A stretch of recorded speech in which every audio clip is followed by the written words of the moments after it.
الحمد لله الذي بنعمته تتم الصالحات. الحمد لله على نعمة الإسلام وكفى بها من نعمة، ثم الصلاة والسلام على المبعوث رحمة للعالمين محمد بن عبد الله وعلى آله وأصحابه ومن تبعهم بإحسان إلى يوم لا مرد له من الله. أما بعد، فيا أحباب رسول الله صلى الله عليه وسلم، طبتم جميعا وطاب منساكم وتبوأتم جميعا من الجنة منزلا، فالله سبحانه وتعالى أسأل بأسمائه الحسنى وصفاته العلى واسمه الأعظم الذي إذا دعي به أجاب، وإذا استعين به أعان، وإذا استغفر به غفر، ألا يفرق هذا الجمع إلا بذنب مغفور وسعي مشكور وأمل متقبل مبرور. أما بعد، فيا أحباب رسول الله صلى الله عليه وسلم، فإن خطبتي مع حضراتكم إن شاء الله سوف يدور حول الضمان من دخول الجنة. فائروني بالقلوب والأسماء، فالله سبحانه وتعالى أسأل أن يجعل كل كلمة أقولها هنا خالصة لوجه الكريم، وكما أسأله جل في علاه أن يجعلكم من الذين يستمعون القول فيتبعون أحسنه، أولئك الذين هداهم الله وأولئك هم أولو الألباب. musidɓe julɓe tedduɓe, ɓaawo en yettude o Allahjo bajjo seniiɗo wawɗo mo ronkata wi'eteeɗo Allah, tawata sifa makko ala, no miijorɗa fii makko wo haray ɗum ɗon hino lundi no miijorɗa non ka hakkille ma. O Allahjo ɓantuɗo ɗi kammuli, o jogitiiɗi tawata ɗi ala yande e hoore men, o weƴƴitani en ndi leydi ndi wonɗe yawde e hoore mum, hindi dimbade, hindi yiltodirde kono en ala e so'ude. O waɗani en jemma, o naatayi en andari, o waɗi ñalorma, o yalta kadi hara en andari. O si tawi en ronki o liɓa ɗoygol e meɗen ɗanoɗen, o sorta wonki kin fii en wawu fawtade nde faalaɗen immade, wo kadi o artiraki o wattaki kadi ka ɓalli fii en wawu immade. O Allahjo waɗanɗo en jemma on fawtorde, o waɗani en ñalorma on ɗaɓɓirɗum nguure. O Allahjo ewniɗon o wi inna allaha ma as-sabirin, kala faalaɗo wondugol e Allah yo wonu aade muññiɗo. O Allahjo ewniɗo en ka deftere makko o wi inna allaha ma al muhsinin, Allah hino wondi e ɓe moƴƴinayɓe, foti kaka golgol ka konngol, foti kaka kuugal. O Allahjo wiwɗo en sa bonni bakkatu, a waɗi bakkato ha hebbini kammuli jeɗɗi e leyɗele jeɗɗi, a tuubi a ruttike ka makko, o wattitante ɗum ɗon fop kadi o wattanama moƴƴe. Ko ɗo wiyete Allah. O Allahjo wiwɗen wondema sa hebbini kammuli ɗin jeɗɗi e leyɗele ɗen jeɗɗi bakkatu, a maydi e muɗum, a tawoyimo kanko Allah, kono hara shirku ala ton, wo o yafotoma fop o wattanama ko moƴƴi. Ko ɗo wiyete Allah. O Allahjo wiwɗen noon kadi inna allaha la yuhibbu zalimin, o yiɗa dey toñoɓe ɓen. Yo Allah dandu en toñude ma en tojede. No tawa e du'awuji ɗi nelaɗo sallallahu alayhi wa sallam torotonoɗin si tawi hiɓe yaltude ka maɓɓe, ɓe makayno bismillahi tawakkaltu ala allahi wala hawla wala quwwata illa billah. ɓe maka honɗum kadi allahumma inni a'udhu bika an adilla aw udalla aw azilla aw uzalla aw azlima aw uzlama alay.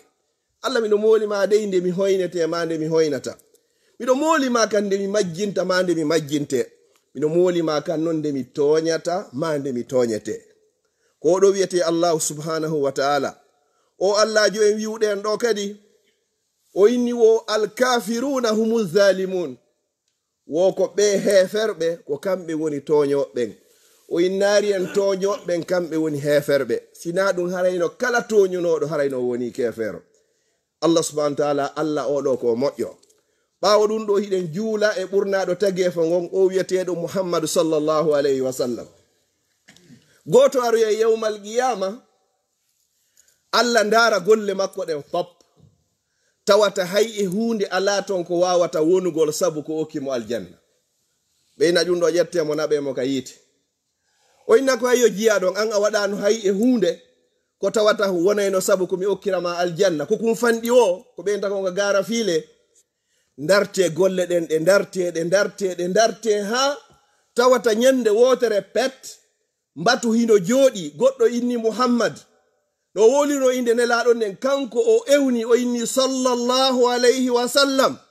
an hotu fo aw towni hito makko ngol mbatu ko jooɗi ɗon gon fo mo be andi tigi sanjulgol e nelaɗo ɓe ni sallallahu alayhi wa sallam. On say Allah inni sabu ko juulunoɗa e jiyaɗo an on kon, sabu ko juulunoɗa e annabajo an on kon, wonɗa kadi sabu ha mbatu ngun foppu juuli e maɓɓe, mi okkima aljanna mi dandima liite. Hara hiɗen juula e o wiyeteɗo Muhammad sallallahu alayhi wa sallam, golleji ɗin fop ko naɓata aljanna kon fop ala hay e gollal gotal ngal Allah inni kanko himo waɗude kanko Allah, malaikaɓe makko ɓen hino waɗude, o noddi gomɗinɓe ɓen fop kadi yo waɗu ɓe wallidira e bangesa ɗon si wona juulugol e nelaɗo sallallahu alayhi wa sallam. sa juuli e maɓɓe nde wotere Allah juula e ma nde laabi 10 ala hay nokku ka heɓata baraji ɓuri e juulugol e nelaɗo sallallahu alayhi wa sallam to tawa e sababuji ko okkata goɗɗo aljanna. yo Allah dandu goɗɗo wonde nyallal o juulare nelaɗo sallallahu alayhi wa sallam. ɓawo ɗum ɗo ko o wiyete Muhammad sallallahu alayhi wa sallam ko taga kon fop ko oɗo ɓurani Allah, ko taga kon fop ko oɗo Allah ɓuri yidde, ko taga kon fop ko oɗo pet suusata ɓantoyde konngol muɗo yewmal qiyama. nden nyande wona lanɗo wona laamaɓe, wona nelaɗo wona annabajo, wona malik wona onno mamluk, hay goto tongunoyda konngol sina o wiyeteɗo Muhammad sallallahu alayhi wa sallam. enen noon Allah yiɗi en o waɗi en e mofte oɗo wiyeteɗo Muhammad sallallahu alayhi wa sallam. oɗo o inni en wo kala duumiɗo, jente moƴƴe hadise, kala duumiɗo e jangugol ayatal kursi ɓawo kala waktu mo o salmini ko tongata mo natude aljanna ko mayde. haray tawi weddido e sifa ɗi moƴƴireji, kala duumiɗo e jangugol ayatal kursi ɓawo kala waktu mo o salmini yo andu ko tongata mo e natugol aljanna ko o mayde. ko oɗo wi o duwa wiyeteɗo sayyidul istighfar, wo sa jangimo bimbi hara hiɗa gomɗini ko woni e makko kon Allah ƴettitima ɗon e kikiɗe fa anta min ahlil janna. waɗa ko a jeyaɗo yimɓe aljanna. du'a daɓɓo allahumma anta rabbi la ilaha illa anta khalaqtani wa ana abduka wa ana ala ahdika wa wa'adika mastata'tu a'udhu bika min sharri ma sana'tu abu'u laka bi ni'matika alayya wa abu'u bi dhanbi faghfirli fa innahu la yaghfiru dhunuba illa anta. o du'a ɗo jangamo bimbi ɓawo julde subaka, si Allah ƴettitima ɗon e nange nge mutoyde fa anta min ahlil janna. sa jangimo ɓawo alansara Allah ƴettitima ɗon kadi ɗo e nange ngen fuɗude bimbi fa anta min ahlil janna. dumoɗen e ɗi duwawji ɗo ko wowluɗo o duwa ɗo on ko allazi la yantigu anil hawa, ko on mo anduɗen o wowlirta beleɗe, ko on yiyeti en o duwa ɗo ko ɗo wiyete sayyidul istighfar. haray ko hadisi selluɗo, haray kadi karamakoɓen fof no fotti e makko. o wiyeteɗo Muhammad sallallahu alayhi wa sallam ko kanko inni en wo kala wiwɗo subhanallah senade wodani Allah, sa wowlinde wotere pet wo Allah tutante leggal gotal ka nder aljanna. subhanallah. sa ƴettino jikirwol magol a potti ɗum ha heɓi 100 fellito hay sa sikkitaki a heɓi leɗɗe 100 ka nder aljanna. sa potti jikirwol magol ha heɓi laabi wulure ta sikkitode a heɓi leɗɗe wulure ka nder aljanna. leɗɗe ɗen noon ka aljanna naynugol ngal leggal ɗo ko mango, ngal ɗo ko piya, ko leggal gotal ngal haray ngal jogi noneji dinɗe ɗen fop. si tawi no nyallal be nyalle a heɓi leɗɗe 100 ka aljanna mi sikki tum haray neñande marsi, haray dumoɗen e jantagol inde Allah. haray one laaɗo ɗo wiyeteɗo Muhammad sallallahu alayhi wa sallam ko ɗo inni en wo kala horuɗo suumaye o dari o naafi suumaye kadi wo ghufira lahu ma taqaddama min zambi. ya andu haray bakkatuji maɗin fo yafama feƴƴuno ɗi ndey hay sa sikkitaki ɗum. ɓe watti yeeso ɗon wo sa watti ɗon kadi jeego juldandu wo ka siyami dahar, baraji ma no fota wanda horuɗo honɗum hitande nden fop. haray noon mo Allah arsiki horugol suumaye haalanna toro Allah kadi yo Allah newnane kadi heɓa jeego juldanduje ɗen kadi watta ɗon kadi ko wiyeteɗo Muhammad sallallahu alaihi wasallam o inni en wo alhajjul mabrur laysa lahu jazaa'un illa aljanna ande de wo hajju jaɓa ɗon hajjiroyaɗo fi Allah harana fi yon innan alhajji wo Allah mara joddi makko hayye hunde ko yoɓiroyta hajju ɗo sina yonaɗo e mo aljanna yo Allah hokku en aljanna Allah noon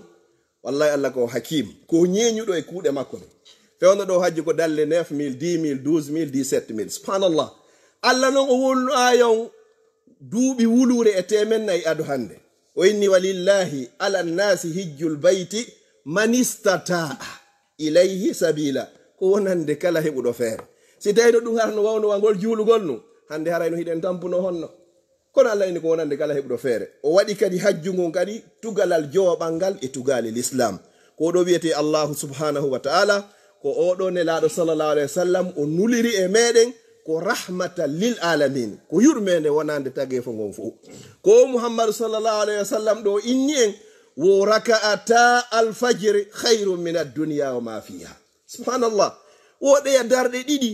si sallijo gayni noddinde o inni as-salatu khairun min an-nawm o gayni few womo be men hawto kisan goto inata e moɗen ruƴƴen woɗen ɗe ruƴƴeten ɗon ɗiɗi baraji majje hino moƴƴi ka Allah no yiɗi ɗe ɓuri adna e kala ko woni adna o ɗen darɗe ɗiɗi yewitiɗa ɗo suratul fatiha e qul ya ayyuhal kafiruna ka darde aranere ka darde ɗiɗaɓere suratul fatiha e qul huwallahu ahad ƴettatama hay 3 minutes hara ya salmini wo baraji ɗen ɗon ɗiɗi ɗen ɗi a wattanta hakkille muɗum ɗon sa ƴetti aduna on fop e kala ko woni e aduna kange e kalisi e jaman a waɗi feere a ƴetti baraji ɗeɗa ɗiɗi a waɗi feere ko ɗeɗa ɓurani Allah ko ɗen no kadi peeso e daga sikkeɗe ko ɗum ɗon e laaɗo sallallahu alaihi wasallam woni ko yeeti en hana kadi ga sikkito ɗen ko non kadi woniri fi honno o wowlirta beleɗe ko wiyeteɗo Muhammad sallallahu alaihi wasallam o inni en kadi wondema kala nafanɗo Allah e nder nyallal darɗe 12 bana Allahu lahu baytan fil janna subhanallah wo kala dey nafanɗo Allah darɗe 12 nyande be nyande andu hiɗa mari suudu wotoru ka nder aljanna subhanallah siɗa faala suudu pale hara nako darde sodugol ɗo tereji darnaɗi a hoɗata e muɗum ɗa ko Allah wonma e darna bana Allahu lahu o innani hay malaika ɓe yaha e darna ko Allah tigi darnata suudu ndun noon haray birkire goo ko kange ndeya ko kaalisi ko noon ha suudu ndun lannoya kadi jonnon ɗen darɗe 12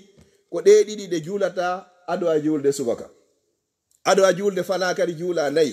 sa salmini fana kadi juula 2 woni 7 sa salminoyi futuro juula 2 sa salminoyi geeye juula 2 woni 12 ko ɗeɗo wiyete as-sunanur rawatib sa dumike ɗeɗo nyande be nyande a heɓiɗe fellitu hiɗa mari suudu ka aljanna si gurna maɗa yarini ya fop nyande yahoyɗa wa tawa Allah no maranma ɗum ɗo yo Allah arsike wawgol waɗugol ɗiɗo ya rabbal alamin si ɗum ɗo feƴƴi o wiyeteɗo Muhammad sallallahu alaihi wasallam o falanaka hay goto e meɗen yo yaw yite ko ɗo inni wondema mo be meɗen hino mari dambuɗe ɗiɗi e natiroyta aljanna ko wonde wonɗen dambuɗe ɗiɗi yumma ma e baba e ma kala wuriduɗo e mawɓe makko ɓen ɗiɗo o yanganiɓe o kurkaniɓe ma goto e maɓɓe oɗon ɗo yoni ko nadoyemo aljanna ko ɗum si ɓeni yo luttoy ka nder yite jahannama kala wuriduɗo e mawɓe muɗum ɓen ɗiɗo ma goto e maɓɓe ronkuɗa yanganade ɓe kurkanoɓe ɗoftoɓe jaɓanaɓe nananaɓe yanganoɓe haɓe maayi hara ɓe huɗe subhanallah yo Allah dandu goɗɗo mayde hara mawɓe makko ɓe no seyitnani o joni noon a yehi soka ɗo hino mantora ɗo ɓay min oddiyoge ngala famodirde joni acce ɗon subhanallah Allah wallama hara ma yaari wallahi sa maydi hoɗum ɗon ko yiite jahannam eɗen anne laɗo sallallahu alaihi wasallam falanoma sunnugol sahabajo e gurnam maɓɓe tawi ko ɓe falamo sunnirgol tawi kanko yumma makko hiɓe yeddodiri ko ala na wonanani bokkunni tun tawi o ronki wolugol la ilaha illallah on ɓe ni adde leɗɗe huɓɓo yiite gen ƴetton ukkonmo ton o fuɗɗo sumugol ka adna ga ko adi o yahude lakara ayi noon goɗɗo no piya ben mum piya yumma muɗum jaaboɓe ɓe wowla tun wowla subhanallah Abdullahi ibnu Abbas radiyallahu an na ɗum ɗo fowni khutba on taw Abdullahi ibnu Abbas radiyallahu anhuma ko ɗo ɓenta hibrul umma jente qissa o moƴƴa suka go arno landimo o inni wo mi yalti fi ƴamugol jiwo tawi noon buyno yalti fi jiwo on tawi noon miɗo faala jiwo o moƴƴa moƴƴa yumma makko sali few ɓe salilan okkude ɓay ɓe salike mo okkude ɗum ɗo wawari heƴugol e makko o waro e yumma jiwo on ɓay ɓe okkitirimo nokkugol joni noon wari ko Abdullah ibnu Abbas dargol ko honnu e golle watta fi yo tuubo rutto ka Allah Abdullah ibn Abbas ko landi mo ene yumma ma e bemma hino wuri oyni hi yumma no wuri oyni wo yaw yangano dabe wo mimmi anda gollal hay e gotal ɓuraygal naɓugol goɗɗo aljanna ɓuri kurkanagol nene baba. Abdullah ibn Abbas hibrul umma ala anduɗo firo qur'anu ɓuri oɗo bone wingi o waɗi tongin sa waɗi bakkatuyi ko Allah innal hasanat yuzhibna sayyiat moƴƴiɗin montay bonɗi ɗin joni noon naynugol ko wargol mo joni wo yahu yanganoɗa yumma ma ha ɓe welto hawnaki ko Allah subhanahu wa ta'ala yaforema sabu ko waɗɗa to kon ko ɗum haray noon goɗɗo so tawi yumma ma no woori baba en ma no woori andu dambuɗe aljanna ɗiɗi hino udditanima ko an andi noon si a sokayɗe e sa profita e naata ɗon adoɓe mayde ñande yumma ma e bemma feƴƴini wo yo Allah yaafo kala mo mawɓe mum faati goɗɗum noddete ɓeyna ko ayyo kaarijo meɗen yaafortonoma sabu yumma ma e bemma hande noon gollu gollal moƴƴal ngal min yaaforo e ma sabu moɗon siɗa faala yo du'a ma jaabo kala ka turiɗa wattuɗo yumma ma e bemma yo Allah yaafano e faati ɓen ɓoynida en e wuruɓen si ɗum noon feƴƴi o nelaɗo sallllahu alayhi wa sallam ko oɗo kadi yewti en fi valorisugol sonnaɓen ɓiɓɓe ɓen wo kala mo Allah arsiki ɓiɓɓe nayo suddiɓe o ne'i ɓe needi l'islam o kitiriɓe l'islam wo kunna lahu sitran minan nar ɓeɗo wonanoyte heedo e yiite nge yawmal qiyama sa heɓi ɓiɗɗo jiwo hara e andu a heɓi dambuga sahabajo go landi wo si tawi noon ko tato nelaɗo maki hay so tawi ko tato o yayni so tawi ko ɗiɗo o inni hay siko ɗiɗo o yayni hay siko goto o inni hay siko goto si Allah okkima ɓiɗɗo jiwo a ne'imo needi l'islam a okkitirimo l'islam andu hara e heɓi ko wonoyta heedo hakkunde ma yiite nge yawmal qiyama wa akhiran musidɓe julɓe tedduɓe nelaɗo sallallahu alayhi wa sallam goɗɗo arno landiɓe ene yimɓe ɓe fof kombu ɓuri moƴƴude ɓeyni khayrukum man ta'allama alqur'ana wa allama on etiɗo jangi alqur'an ha o faami o yilti kadi o faamini nde goɗɗo yo Allah faaminen qur'an eto ɗen faaminen nde goɗɗo ɓaw ɗum ɗo hiɗen du'ano mawɓe meɗen wuruɓe e faatiɓe yo Allah ɓeydan jamɓe kisiye faatiɓen fof wuruɓe yo Allah ɓoynude e maɓɓe yewtere annen ko nde yuuloto ka raɓɓiɗugol e nder 5 minutes inchallah ko addaman min dukhulil janna nelaɗo sallllahu alayhi wa sallam hiɓe faala yo fof en yew aljanna yo Allah hokku en fof aljanna mo heɓi aljanna haray heɓi kala ko ɗaɓɓete ko mo perdi aljanna haray hay hunde o heɓari kala ko goɗɗo perdi so perdari natugol aljanna hay hunde o perdari kala ko goɗɗo heɓi laamu jaahu teddungal jawdi mangu kala ko heɓuɗa kon sa wopi aljanna no wawi so tawi hay hunde a heɓari si tawi ko sonja e angal conci e angal jaahu e angal kala ko faɗete kon fop si a faɗi kono sa faɗo yaari aljanna andu har hunde ala ko faɗɗa sa naati aljanna a nawnata a mayata a weelatake a tampata a sunotako a mara konnago a mara haasidankako sa naati aljanna a yahata hurgo sa yehi aljanna ton hay e hunde ko wiyete sonja alaka nder aljanna ka aljanna fiha ma la aynu ra'at wala uznun samiat wala khatara ala qalbi basharun qat no ka nder aljanna ko nowru nanare fi moɗon no ka nder aljanna ko yitere yi'ari no ka nder aljanna ko wonki ɓernde wawari miijade sifa muɗum a miijotawa ko ha inna aljanna on ko ni wayre aljanna on ko waɗani ɗum ɗo marani ɗum ɗo jiyaɓe makko ɓen arɓe o adna sonji wakkili tampi kono tawata ko fiyoɓe heɓoye moƴƴere nden jango o adna mo yiɗen ɗo ko daaru amalin bila jaza o ko golle ko alda e joddi amma noon lakara ko galle joddi ko alda e golle yalla yoɓoyen ko ɓuuri e moƴƴude e joddi nelaɗo sallallahu alayhi wa sallam noddi mofte maɓɓe ɗen fof ɓe inni ko filli hadise on ko ubadat buni sabit radiallahu anhu o wi anin nabi sallallahu alayhi wa sallam qala wo idmanuli sitta min anfusikum adman lakumul janna wo mi torike o mi jeeji on ƴettanelan garanti rena non lam piiji jeego son renanilan ɗin ɗon on ayniɗi min kadi mi ƴettani on garanti kala waɗɗo ɗum non o naata e aljanna o hutuba on ni piiji jeego si a reniɗi a ayniɗi nelaɗo ƴettanima garanti sallallahu alayhi wa sallam kamɓe kadi a natoyey aljanna ara non kun ko honnum wo usduɓu isa haddastum mi torike on mi jeeji on wowle gonga so tawi hiɗo wowlude ko satti wota feno hay si wona coggu hoore ma nde usduɓu isa haddastum siɗon wowlude nunɗe ɗiɗi on ko honnum wa awfu iza wa'attum mi torike on mi jeeji on hunne kadi si tawi on fodi sa fodi goɗɗo haray hunnu fodore nde. Tati wa addu iza tumintum totte hoolare nden si tawi on hoolama. Nayi wahfazu furujakum mi torike on mi reeni jeeji on reene awraji moɗon ɗin wata on naɓude si wona haraka ka dagani on. Jowi wa huddu absarakum mi torike on kadi mi jeeji on hippe gite moɗon ɗen wata ɗe ndaaru ko Allah yiɗa yarlaki.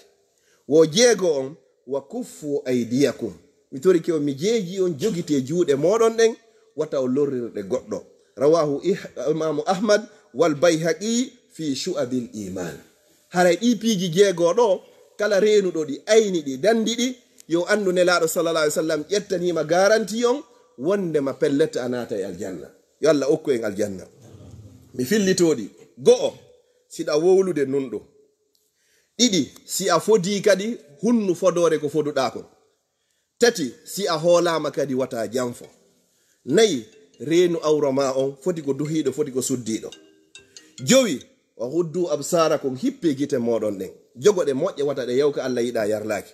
Jeego on jogite juuɗe monɗen wata lorrirɗe goɗɗo wona bilɗagol wona lampagol wona piirgol ɗe. mi toriki Allah yo Allah okku en on fu meɗen jannatul firdaus. aqulu qawli hadha wa astaghfirullah li wa lakum fastaghfiruhu wal ghafurur rahim.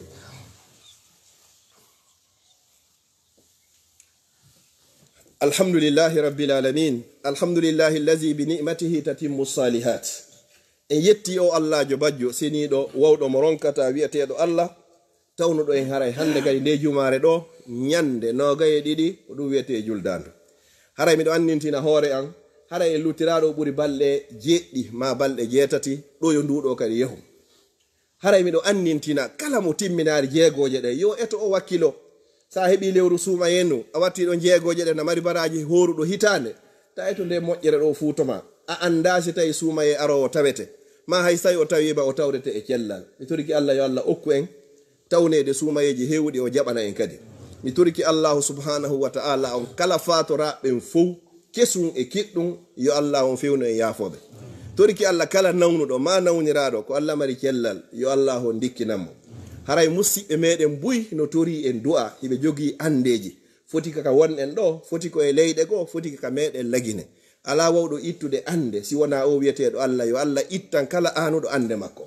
mi toriki Allah subhanahu wa ta'ala marɓe ɓen hakkundeji meɗen yo Allah reenuɓe aynaɓe hiwaɓe dandaɓe dandanaɓe. kala mo jogaki kadi yo Allah okkormo ko laaɓi ko ɗuuɗi ko dagi ko waɗa barke. kala mo mawɗo mum faati yo Allah yaafoɓe. kala luttuɗo e mawɓe muɗum yo Allah ɓoyniduɓe. marɓe zurriya ɓen yo Allah ɓeydanɓe fewnanaɓe hoore lawol l'islam. kala mo mara zurriya yo Allah okkormo ko wuuri waɗa barke. toriki Allah kala mo zurriya mum ɓoyli ko Allah mari peewal yo Allah fewni ɓe fewnirno Sayyidina al-Hasan e al-Husayn. toriki Allah kala marɓe jam e ɓuttuka galleji yo Allah duminanɓe. kala jogiiɓe ande e soholaji e ɓittendeji ko Allah wawi ittude yo Allah ittanɓe. yo Allah moƴƴinan en ɗo moƴƴinana en ka meɗen. yo Allah waɗu leydi meɗen lagine nin hara ko dogantendi wona dogetendi. yo Allah okkore lamɓe fewɓe nunɗuɓe huloɓe Allah yiɗuɓe lagine yiɗi ɓiɓɓe lagine sonja e soholaji ko woni ton kon ko Allah wawi idde yo Allah ittan en. toriki Allah subhanahu wa ta'ala yo Allah waɗu e laamateri fewndi nunɗundi hulori Allah kadi yiɗuɓe lagine yiɗi kadi ɓiɓɓe lagine ya rabbal alamin. toriki Allah no moɓorɗen ɗo ni e nde ñalande juma ka suudu makko ɗo yo moɓidiro e ni kadi ka aljanna makko ɓurɗo towde. toriki Allah subhanahu wa ta'ala o moƴƴereji ko woni e yilade hakkunde leydi e kammo yo Allah waɗu geɓal meɗe. o be men ko huli mooli ko yo Allah danduɗo o be ko faala moƴƴereji adna e lakara yo Allah okkumo. toriki Allah yo Allah wurdo e haka gurna moƴƴani en ñande tawata ko lakara woni ko moƴƴani yo Allah ƴettute e nden ñande. اللهم صل على محمد وعلى آل محمد كما صليت على إبراهيم وعلى آل إبراهيم إنك حميد مجيد. اللهم بارك على محمد وعلى آل محمد كما باركت على إبراهيم وعلى آل إبراهيم إنك حميد مجيد. سبحان ربك رب العزة عما يصفون وسلام على المرسلين.